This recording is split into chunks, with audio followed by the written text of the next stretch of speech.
मोनू हेॾिस मां बि अॼु इहो मोबाइल वठी आई आहियां। पुट रुगो तूं मूंखे हिन में फेसबुक ऐं व्हाट्सअप हलाइण सेखारे छॾ। मामा मूं वटि टाइम कोन्हे।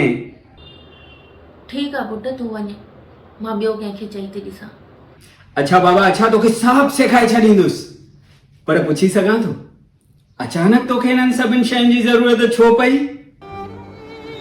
पुट तोखे यादि आहे जॾहिं तूं रुगो 10 साले जो आहे, तुंहिंजा पापा हिन दुनिया खे छॾे हली विया हुआ। हाँ मम्मी।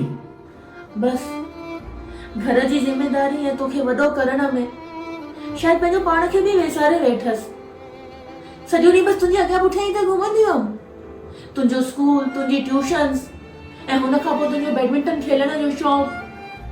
ख़बर अथई पैसा न हूंदा हुआ, पर तुंहिंजो शौक़ु पूरो करण लाइ ॾींहं राति महिनत कंदी हुअमि।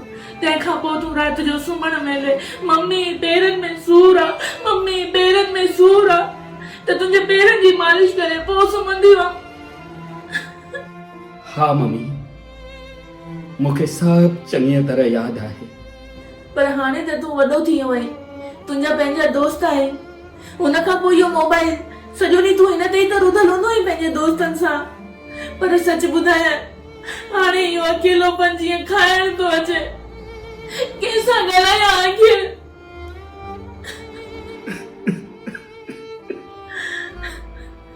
इन करे ॾिस मां बि अॼु इहो मोबाइल वठी आई आहियां।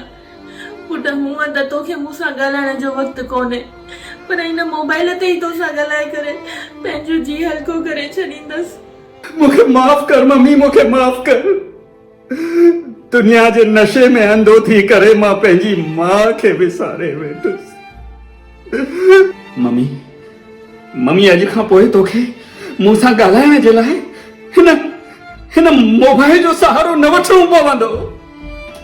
बस हाणे बस कर, ख़बर अथई न तोखे रोंदो मां नथी ॾिसी सघां। हाँ हाँ, पर हिकु शर्त ते।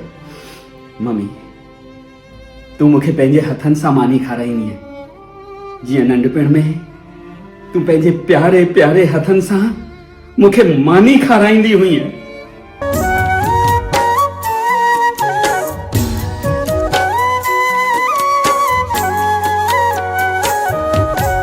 मिठी अम्मा प्यारी अम्मा मुते जाने पे घोरण वारी अम्मा, अम्मा तुझी झोलीअ में दिल चवे थी झट सुम्हां। मिठी अम्मा